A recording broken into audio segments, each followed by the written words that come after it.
Salut à tous, c'est Pierrot Crypto et aujourd'hui on se retrouve pour une petite vidéo exceptionnelle dans laquelle on va parler ensemble de l'ascension fulgurante qu'a connue la valorisation du Bitcoin durant ce début de semaine et particulièrement le fait que le prix de ce dernier ait dépassé les 50 000 dollars ce lundi 12 février. On va voir ensemble dans cette vidéo pourquoi c'est arrivé, quelles sont les tendances à venir et qu'est-ce qu'on peut encore espérer pour la suite de cette année 2024. Et je vais vous le dire tout de suite, cette année 2024 s'annonce très profitable pour le Bitcoin et l'écosystème des crypto-monnaies au global. Pour moi, c'est le début du bull run et on va voir pourquoi dans cette vidéo. Donc la première chose, c'est pourquoi le Bitcoin pump autant et commence à s'envoler. Et bien c'est dû principalement à deux choses. La première, c'est qu'il y a plus de 200 000 bitcoins qui ont été achetés depuis l'approbation et la mise à disposition sur les marchés des ETF Bitcoin. 200 000 bitcoins, si vous vous rendez pas bien compte, ça fait plus de 10 milliards de dollars de bitcoin. Donc forcément, avec une telle pression d'achat, difficile que le marché ne soit pas à la hausse.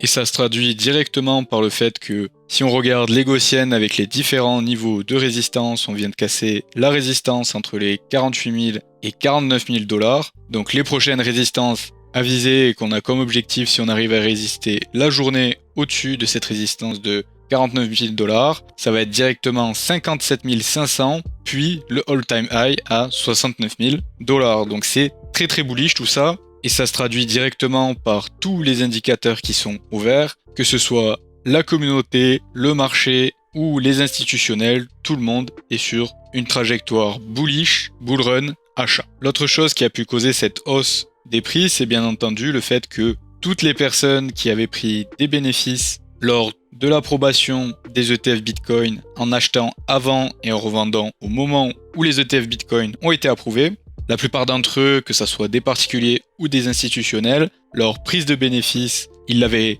gardé sur le côté, ne savaient pas forcément quoi en faire de cet argent. Et là, ils se sont rendus compte que, avec tout l'afflux de liquidités que l'approbation de ces ETF ont créé et le fait que tous les indicateurs du marché soient ouverts, on a une augmentation de la valorisation. Et donc tous ces acteurs qui sont pour l'instant avec leur liquidité sur le banc de touche, se rendent compte qu'ils ont peut-être raté le train, et donc avec de la FOMO, Fear of Missing Out, ils vont venir re-rentrer sur le marché et réinjecter leur liquidité, ce qui fait qu'on a une belle appréciation. Je pense que on ne va pas s'arrêter là. Donc ça, c'est ce que j'avais à vous dire à proprement parler sur la hausse du prix aujourd'hui, pourquoi on a cassé ces 50 000 dollars et pourquoi on a cassé cette résistance à 48 000, 49 000 dollars. Quels sont nos prochains objectifs et nos prochaines résistances à aller taper. Mais je vais pas m'attarder plus que ça, car malgré que je m'y intéresse, je suis clairement pas un professionnel de l'analyse technique, et il y en a d'autres qui font ça très bien. En revanche, ce que je voulais partager avec vous, c'est qu'est-ce qui nous attend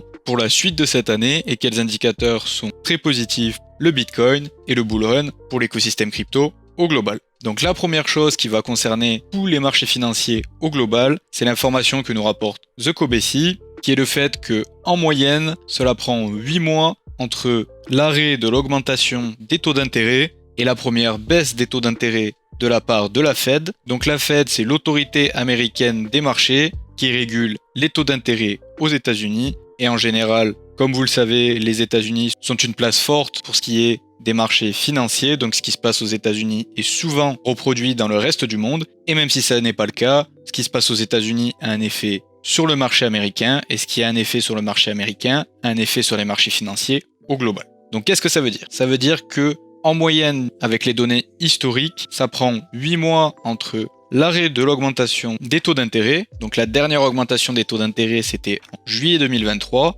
et ça fera 8 mois en mars. La Fed se regroupe et a une réunion pour décider de la direction à donner pour les taux d'intérêt chaque mois. La prochaine réunion sera en mars, et en mars, ça fera pile poil 8 mois qu'ils auront arrêté l'augmentation des taux d'intérêt, car la dernière augmentation des taux d'intérêt, c'était en juillet 2023. Ils ont déjà annoncé qu'ils ne comptaient pas réduire les taux d'intérêt lors de la réunion de mars.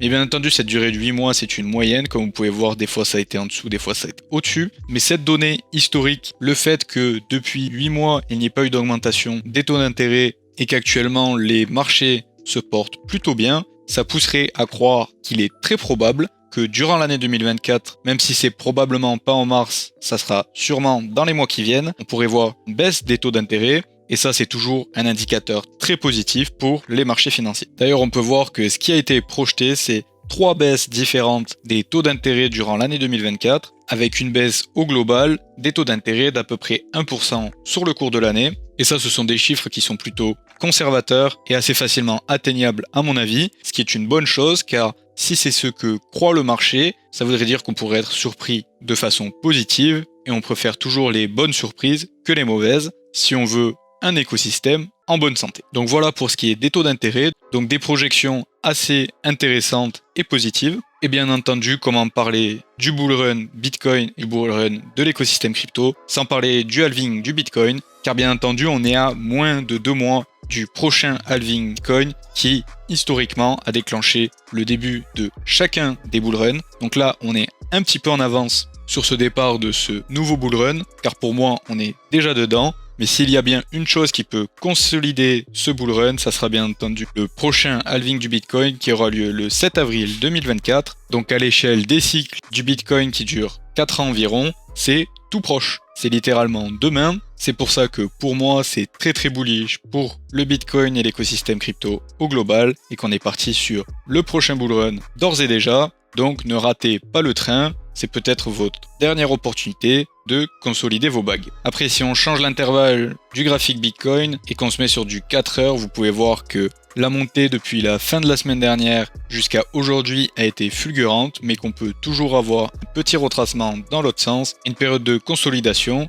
aux alentours de notre résistance qui est vers les 48 500 $, ce qui serait à mon avis une bonne opportunité d'achat, mais rien ne nous dit qu'on va y retourner. Vous le verrez bien au moment où vous regardez cette vidéo, car ça fera déjà plus de 24 heures après le tournage. Sur ce, c'est tout ce que j'avais à vous dire. Si vous avez apprécié cette vidéo, n'hésitez pas à y laisser un petit pouce bleu. Dites-moi en commentaire si vous pensez qu'on est directement en direction de l'ancien all-time high vers les 69 000 $, ou si vous pensez que c'est juste un pump passager et qu'on va retourner vers le bas. N'hésitez pas non plus à vous abonner pour ne pas rater les prochaines vidéos. Et sur ce, je vous dis à la prochaine.